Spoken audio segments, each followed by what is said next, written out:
Yep. It's true. So I think that we're doing a better job of this than anyone else I've seen. Way to toot your own horn there, babe. It's our horn, first of all. And I think that it's true. I think that I look at boundaries and it's so generic. It's like, okay, would you get that from like a textbook? That makes no sense. How do I apply that to my life? This is how you do it. This is where you start. Yeah, and it's also a lot of people, they want us to tell them, well, what boundary do I set? What boundary do I set? I can't. I cannot tell you what boundary you set, because let me explain something to you also. When you set up your own boundaries, you are building up your self-esteem like you will not believe. It is going to be empowering when you do it on your own based on what we share in this series. Welcome back to another episode of Till the Wheels Fall Off. I am Matt. I'm Paige. Before we begin, I want to thank each and every one of you. We had our best week of the podcast ever. Woo-woo. Ever. It's incredible. Like the downloads are flowing in. People are messaging us. They're reaching out. They're sharing stuff. And it's so cool to watch this thing grow. It's amazing. I just want to thank each and every one of you that has listened, that has checked out our accounts, that has reached out. And it's amazing. Without you guys, I guess we'd still be doing it. It just wouldn't be nearly as fun. So thanks for being here along the ride. We are introducing our first series. This is a series on boundary setting, which is the most requested topic I think that we deal with. Yeah. I think if we get an email, if we get a DM, it's generally has to do with this. So we're going to walk you through this, a step-by-step process in 3 parts. And the first one is, do you know what your values are? It's where you start. It's where you start, right? So why are we talking about your values? When you look at your life, what's important to you, and you look at boundaries defend what's important to you. They guard what's important to you. Nothing's more important and near and dear to your heart.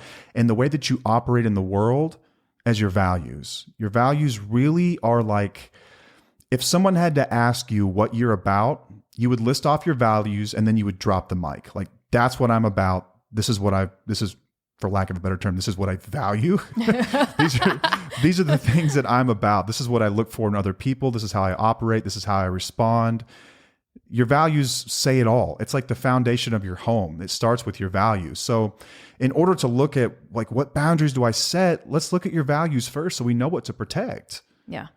So let's go through some examples of values in general. Because for a lot of people, they're hearing this like, I know what values mean, but like, what exactly are you talking about? Yeah. And can I just back up a little bit and Absolutely. say that a lot of the people that I work with who are struggling in relationships with an alcoholic or addict, we lose our values in a relationship. Because you have to bend them so much. We bend them, we question everything. And I remember I had some pretty hardcore values when I first met Matt, even as a teenager. Like, it's things that I was just born with. I've always admired that about you, that you always knew what you stood for and you were proud of it. Yeah. But then once I got into a deeper relationship with you and your addiction and stuff, I started to question my values. I lost my values. And when I lost my values, I lost myself. Yeah. And you lose your values. It's not like you just give up on them one day. What we usually do is that you love someone so much and you want things to work that you start sacrificing little pieces of your value set and yourself. Mm-hmm. And over time, what happens is they kind of get erased. And then you start to feel this anxiety because you're operating in a way that isn't in line with your core values. Right. And so you're kind of going through the world in a very false sense, in a very false state where it's like, this is not me, man. This is not what I'm about. And the feeling that your body gives you back is like anxiety and just this general angst and discomfort and hesitancy. And these negative, funny feelings that we get are because we've dropped our values. We've bent them too many times over and over and over, usually for someone else to try to make a relationship work because we want it to work. And there's nothing wrong with wanting it to work. But if you know what I'm talking about when you've lost your values. And Paige, I think, walk me through what that process was like. And did it happen overnight? Was it a long process? Losing my values? Yeah. That didn't happen overnight. That happened throughout like many years.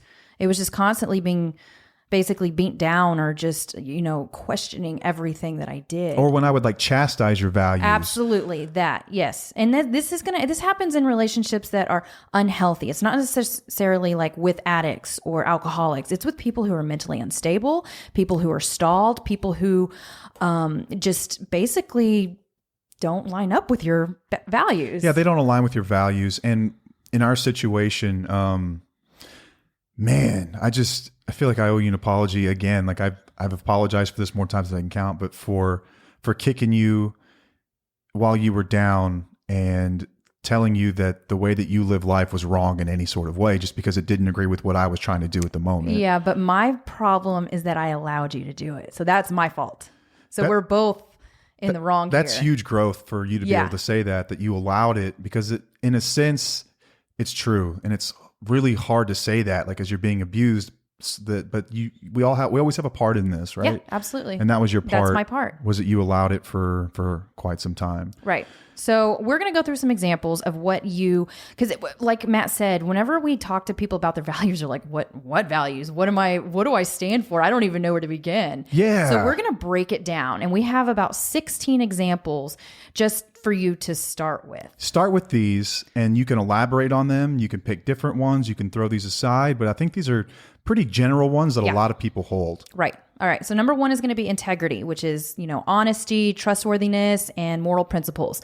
Remember, I have a lot of moral principles. She does. Absolutely. There's right and wrong. Yeah. 2 is going to be respect. So valuing and treating others with dignity, fairness, and consideration. Fairness, you know how we feel about that word. I don't like that word. No, we don't like that word. Their life is not fair. Number 3 is going to be responsibility. So, taking ownership of your own actions, obligations, and commitments.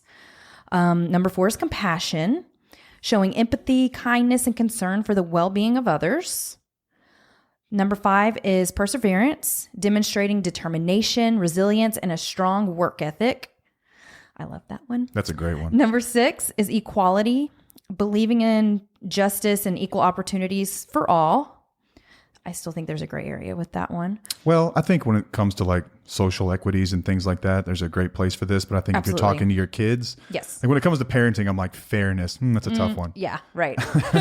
First lesson we taught our kids is that life ain't fair. Yeah. Don't expect it to be. For sure. Number 7 is authenticity. So being true to yourself, genuine and transparent in your thoughts and actions. That's our favorite. Yep. Your shirt says authentic. Oh, I forgot that I was wearing that. That's a Tufo shirt, by the way. Yeah, because after we go through these examples, we're going to tell y'all what our personal We'll values share are. you. Yeah. Number 8 is going to be accountability. So accepting responsibility for your choices and their consequences. Number 9 is going to be courage. So facing challenges, adversity, and fear with bravery and confidence. 10 is growth. Another one of my favorites. Valuing personal development, continuous learning, and self-improvement. 11 is harmony. Seeking balance, peace, and cooperation in relationships and environments. 12 is humility.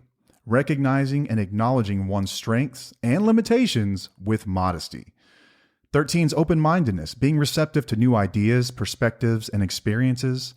14, family, prioritizing and valuing familial relationships and their well-being. 15 is sustainability, caring for the environment and supporting sustainable practices. 16, spirituality, recognizing and cultivating a sense of connection with the higher power. A quick break in the action to let you know about an exciting development in the Tufo universe. When we started this thing, we said we would never work with an advertiser or company unless it's something that we believed in and we already use. If you're looking for professional, affordable mental health care, look no further than Taylor Counseling Group, your trusted source for accessible therapy in Texas. Taylor Counseling Group believes that everyone deserves premium mental health care, regardless of their income level. That's why they offer reliable and affordable services at 12 locations across Texas. They've made affordability a priority. They are in network with most major insurance, and the standard private rate is only $100 per session, significantly lower than many other practices offering the same high-quality therapy. They believe that getting the help you need shouldn't drain your wallet. Scheduling an appointment is quick and easy with their convenient online booking tool. No complicated processes or long wait times. They value your time and ensure that you can access the care you deserve without any hassle. At Taylor Counseling Group, they believe in a personalized approach to therapy. The professionally trained counselors offer a diverse range of services, including individual counseling, couples counseling, family therapy, play therapy for children, and even specialized techniques like cognitive processing and existential psychotherapy. They're here to help you navigate life's challenges and develop a personalized treatment plan tailored to your unique goals. Taylor Counseling Group is your partner on the path to mental wellness. Experience professional, affordable care that puts you first. Visit their website, taylorcounselinggroup.com, or call them today to schedule an appointment and tell them Two Faux Couple sent you. A link and phone number is going to be available in the show notes. And back to the action. These are just 16 examples that are generally found on a lot of people's value sets. You can have as many or as few values as you would like. They just need to resonate with you. They need to be important to you. When you look at these things, you need to say, that's me. That's me. And you'll know the feeling when you read it. Yep. And you can apply it to your life almost instantly in the way that you behave and your actions and the things that you hold dear. Right. I almost said value again. I need to find it. I need to hop on synonym with thesaurus. You're like me today. But anyway. Okay, so I'm just going to talk about what my personal values are when I went through this process. Accountability, I think it's huge on all aspects, like my personal accountability, people taking accountability. Thank you. People taking responsibility for their own actions. It's extremely important to me. That's a lost art, by the way. It really is. Personal development, that's actually your mental health, your physical health, anything that's going to help you grow and not stay stagnant. I think that is just so important as a human being for my, personal values.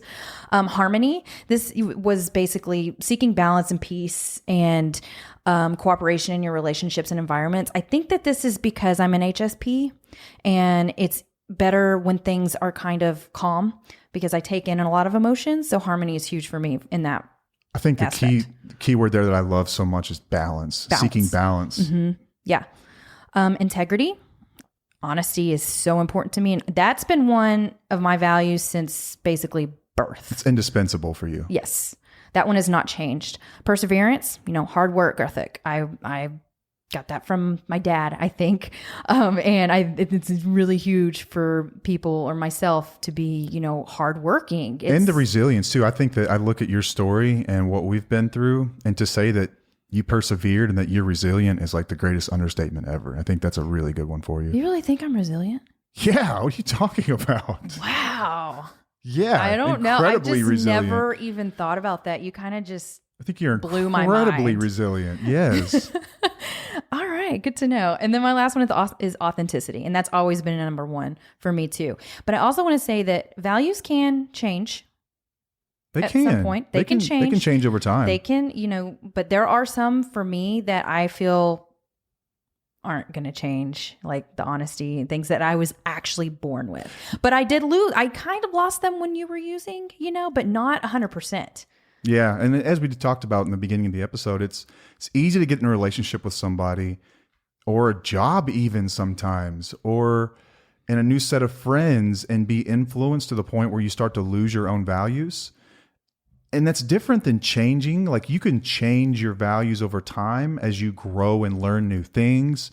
That's not what we're talking about here. We're talking about having these things stripped away and sort of sacrificed against your will in order to keep a relationship intact or in order to keep a career or, any of those things. Yeah. And so for many people who are in love with an alcoholic or an addict, you've lost your values. You've lost your identity. You're not really sure who you are.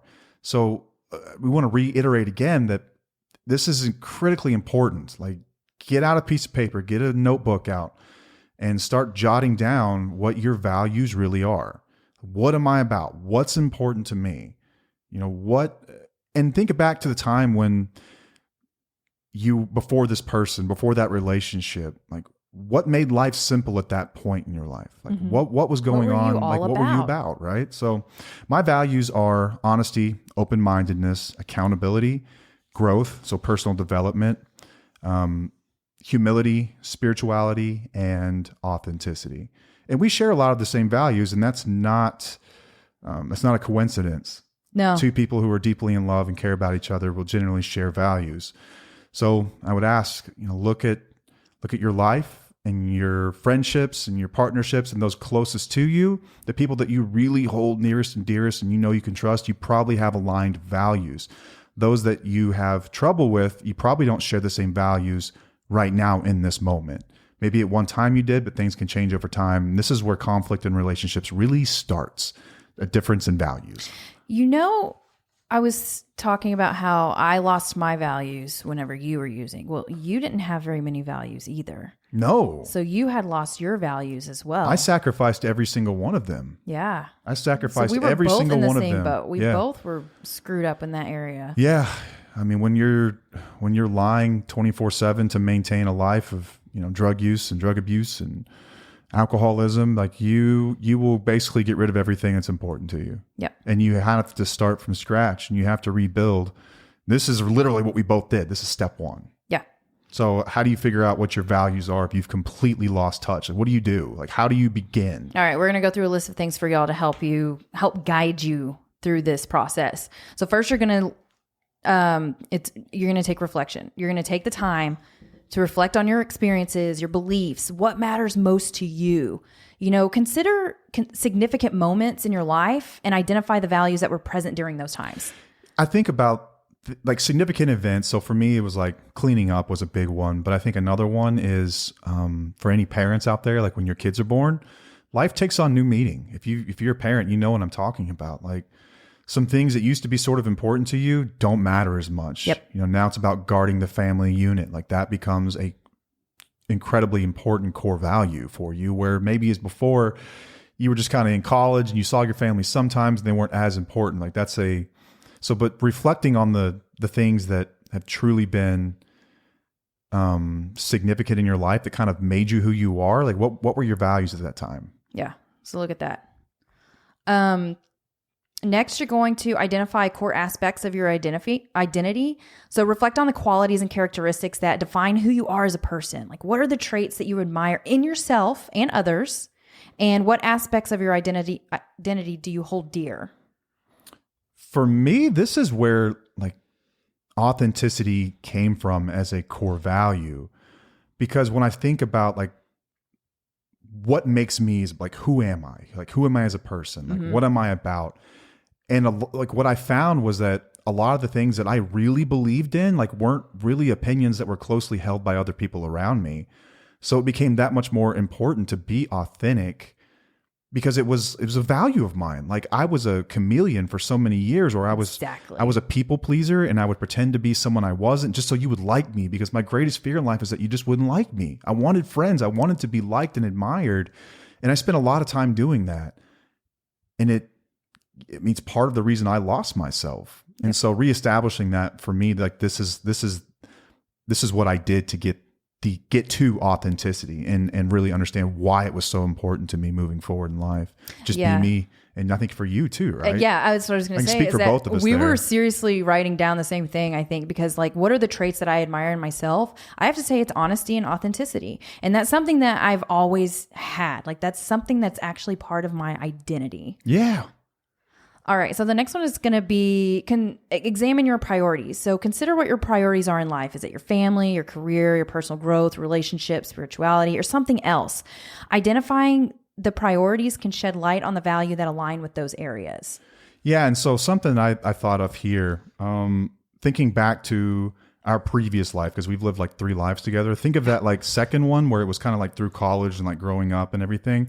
There was a time when like chilling with my friends and I guess our friends, we've always had the same friends, was incredibly important. Like that's what we valued. We valued that time. We valued the conversations and the philosophical discussions and all that kind of stuff. And like that was incredibly important to me. And this is an example of a value changing over time.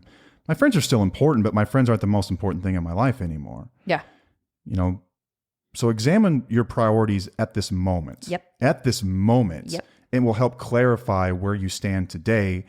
And this is also how you kind of look back over time and look at your growth. And like, where am I today? I'm not that person anymore. And give yourself permission to not be that person anymore. Like you don't have to be the girl you were, 12 years ago. Like you've grown up, you've been through a lot. Like, who are you today? And value what your priorities are in this moment, and don't make apologies for it. It's great. That's who you are. Yep. Be you. Yep. Exactly. You want me to do the next one? For sure. Okay. Assess what brings you fulfillment. Think about activities, experiences, or achievements that bring you a sense of fulfillment and satisfaction. Values are associated with those experiences. So if you feel fulfilled when helping others, or the value of compassion, that might be important to you. So what's important for us? Like, you can speak for both of us on this one. Yeah. Some of the activities that bring fulfillment for both of us, it's been fitness. Yep. And not in a vain sense by any means, but I did this when I first got sober. You did this when you were going through a really difficult period in your life as well. And for me, it's more about the mental growth that takes place. Yep. When I think I can't do something and then I achieve it, I get a ton of fulfillment from that. Yeah. And it's about personal growth. Like that, I discovered that the underlying value of an exercise is personal growth. So for some people, it could be hiking or being outdoors. And I think that there's something that connects you to the spirit of the universe when you're outdoors, and people feel closer to God and they feel closer to their creator and their maker when they're out and about in the creation itself. And so that brings you fulfillment. Like, that's a great thing. Explore that further, keep going. Right. I'm about to head off to a treatment center to volunteer. It's the same place I got sober. Actually, they still let me come in there and talk, and it's so cool. But it's very much about spirituality and altruism and just being of service for other people to get me out of myself. And the underlying value there is humility. Is that, humility is not thinking less of yourself. It's thinking of yourself less. And when I'm doing that, I'm thinking of myself less and more about others. And that's a good thing for me. Yeah. And for me, I'm going to say that what brings me fulfillment too is twofold. And what the values that align with that is going to be personal development, accountability, and perseverance, and authenticity. Yeah. Like, a lot of our values go hand in hand with that. I wrote down TUFO equals everything. It basically encompasses all of them. And that was part of the reason we started this. Like, it wasn't just for everyone. It's like kind of our way of sort of like acting out our values. Absolutely. This is kind of what it's all about for us. And it reiterates our values. It does. Great. I love that. So find something that does that for you. And it might have existed at one time in your life. You might have had a glimmer of it at one point. You're like, I should do more of that. You might not have discovered it yet, and start to think about what that looks like. Yep. All right. The next one is going to be, I love this one. Consider your role models. So I'm sorry if I blew into the microphone. Did you just? I just whacked my face into it. Pop filter just failed us. So reflect on the people you admire and look up to. What values do they have? Identify the values that resonate with you. It can help you uncover your own values. So for me, my role models are Matt and my parents, because both of my parents are very hard workers. They're very authentic and they're very honest. And I think they're resilient as hell too. They really are. They're incredible people that have really instilled a lot of values in me. Also open-minded. You think about when they grew up and the time and what was going on, in society at that time, and what things must have been like, and then what they're like today. It took a ton of open-mindedness for them to get where they are, where they're like, they care about everyone, regardless of their race or, background or anything else. Like, they're very genuinely caring people. Yeah. So that tells me that there's a lot of open-mindedness behind that. Yeah. And my stepdad, he's a role model as well. Yeah, he's incredible. He's incredible. What about you? Your role models? So this is kind of cool. This is actually in business. Like, you guys, if you work for a business, you've seen the mission statement and all that crap. Like, there's actually a lot that goes behind that. And so, there's this book called Traction. It's actually right here on the shelf. It's the Entrepreneurial Operating System, EOS. It's basically an operating system for your business. And the first thing that you do is you define your core values. And part of that practice is going through and looking at your industry. So let's say that your industry is, selling cars. Like, you would look at your industry and be like, I admire, Jim Bob or whoever, because he's been in the industry for 40 years. He's hardworking. He always innovates. And you find the reasons you admire him and you sort of model, that's the type of person you want in your organization. That's the type of person I want to be. So you can do this for a business too. You can do it, but I do it individually first. So who are the people around you that you really value, like people that you just stick to, that you admire, and look at what it is about them that makes you admire them so much. Like, it's okay to copy others. It's fine. If that's something you admire, there's a reason for it. Yep. Incredibly important. Start to look outward at your circle. Yeah. It's also help you identify people that don't align with your values as well. So this is kind of a twofold exercise. Yep. And be like, man, why do I hang out with that guy? He just serves me no good. Like, what am I doing with this cat? We're going to go down that route in the next part of the series. Right on. Okay. So the next part, you're going to question your assumptions and societal expectations. So consider the values that have been instilled in you by society, the culture, or your family. Reflect on whether those values truly align with who you are, or if there are aspects you wish to challenge or redefine. I got something to say about this. I kind of mentioned it in our last episode. No, I'm not going off. I kind of mentioned it in our last episode. I've always felt kind of like a leper in society. Like I just didn't quite align with a lot of people. And I think a big part of that has to do with our geography. We were raised in a very conservative place. And I think that I believe in balance in the force, right? So I don't think it's all right or all left, but I've always felt like kind of like I just didn't fit in ever. Yeah. And so I've always kind of had to, like, for lack of a better term, shoot my middle fingers up at the way that things were done. And like, I'm just going to use my head. I'm not just going to follow blindly what everyone's doing. So when you look at society, where you were raised, maybe even the family unit you were raised in, start to question that stuff. I think it's important to question it.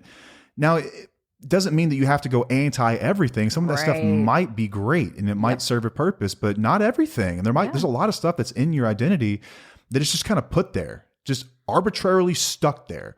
Start to look outward and figure out, what am I about? What do I believe in? Like, screw everyone else. What am I about? So question it. Start to ask questions and challenge these preconceived notions about what you're supposed to do, what family looks like. This is what we do in this culture. This is what we don't do. Okay. Why? And how does that apply to me? Again, where's that rule book? Yeah. Show me the rule book.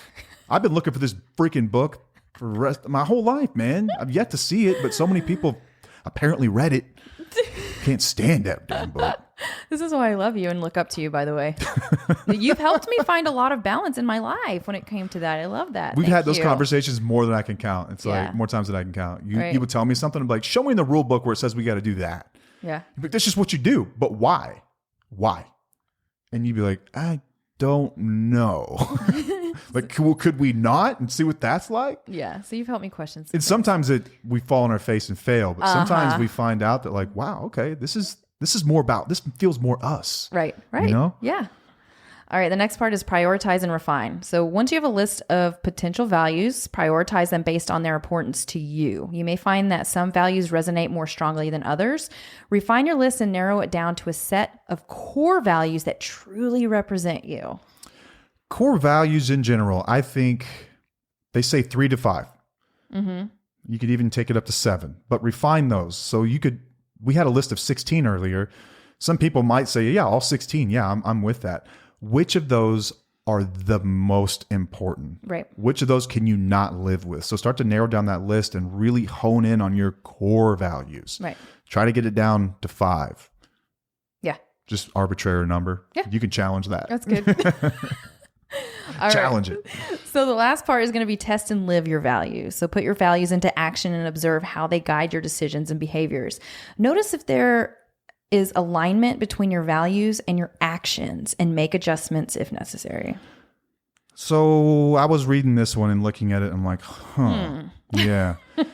It's true, because you can just pick a value because you think it sounds great. For instance, sustainability was one. I'm like, I really do believe that we should take better care of our planet. But do my actions really reflect that value? Like, I need to be better about it if I'm really going to call it a core value. Yeah. Like, I still drive a gas vehicle. I recycle, but we don't recycle everything. Like, I do my best to even clean out the peanut butter jar when I'm done with it to make sure it's like fit for the recycling place. Like, but there are some values that you might say you value, but what do your actions say? Yeah. And think about the people around you as well. What do their actions say? Do they align with your values?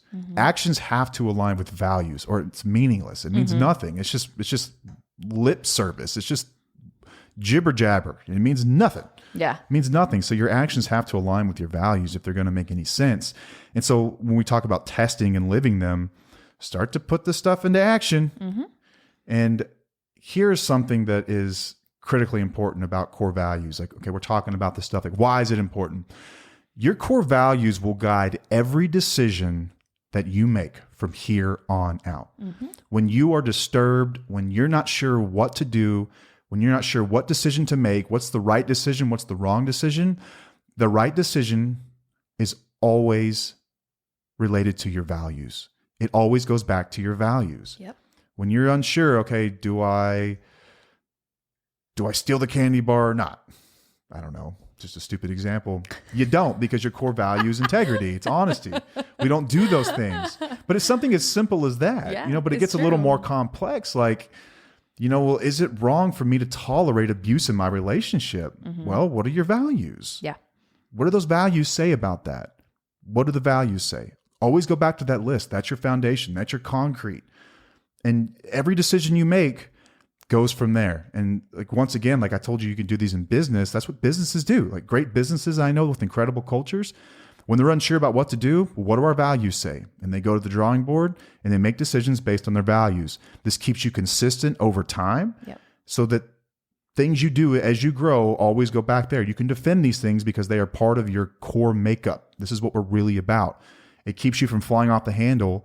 And I mean, it's not to say that you can't every so often, like you have to do what you have to do, but the more you stick with your core values, the better you'll feel, the safer you'll be, and the more that your life will coordinate with who you really are and what you're really about. The things around you suddenly become part of you, and you're living your life. You're living a life that you want, a life that you designed. This helps you design your life. Yep. It's incredibly important. That's great. So this is part 1 of a 3-part series. Next episode, we are going to do the opposite of this. So what are behaviors and actions that make you uncomfortable, and what are your non-negotiables? Yeah. We talked about some of these things are maybe negotiable at times. Yeah. But there are a lot of these that are just non-negotiable. Yeah. And this is going to help you with boundaries. Remember, this is what we're doing here. Yep. This is step 1 in boundary forming is, okay, we start from scratch. What am I about? Yep. That's the first step in setting a boundary. So I hope we broke this up for y'all and helped you get started. Yeah. I hope this is helpful. I think it is, I think honestly. it is. Like, I think it's great. It has opened my mind to so much. and I've looked around on the internet, and there are tons and tons of videos and clips and like articles about boundaries, but they're all so generic that it leaves you going, well, what do I do with that? I don't know how to start with this. What do I do with that? Yeah, because it gets really complicated setting boundaries with difficult people. Damn right. But when people are difficult and you set up a boundary, that means that boundary was supposed to be set in the first place. Whoop, whoop. So It's true. Yep. It's true. So I think that we're doing a better job of this than anyone else I've seen. Way to toot your own horn there, babe. It's our horn, first of all. And I think that it's true. I think that I look at boundaries and it's so generic. It's like, okay, would you get that from like a textbook? That makes no sense. How do I apply that to my life? This is how you do it. This is where you start. Yeah, and it's also a lot of people, they want us to tell them, well, what boundary do I set? What boundary do I set? I can't. I cannot tell you what boundary you set, because let me explain something to you also. When you set up your own boundaries, you are building up your self-esteem like you will not believe. It is going to be empowering when you do it on your own based on what we share in this series. Catch a man a fish, show a man to fish. Yes, absolutely. Yeah, we'll show you how to fish. Okay, I think that's it. Yeah. That covers it. Awesome. All right. We've also, so if you're in the middle of it and you can't wait till next week, we do have some, I wouldn't say they're generic guides. There's some pretty detailed guides on our website, www.tufo.com, where you can go and check out all kinds of interesting things along the lines of this. Yes. Boundaries is one of the guides available there. We've also got a community with a ton of awesome people. It's growing every single day that are doing the same things. These people are all centered on growth. They're trying to get better. And it's awesome to watch. But if you want to be around a bunch of people that are like you, check out our website. I think the community is linked on our website, right? Yes, we have. I think it's under contact us. I don't remember specifically. If it's not, you can check out any of our social media profiles at @tufo_couple, TWFO_couple. Check out our link tree. And I know that it's in there. It is in the link tree. It's in there for sure. Yeah, we have that everywhere. You can also check out past episodes and all kinds of stuff. Yep. All right. Well, that wraps it up. Until next time, I am Matt. I'm Paige. And we'll see you. Bye.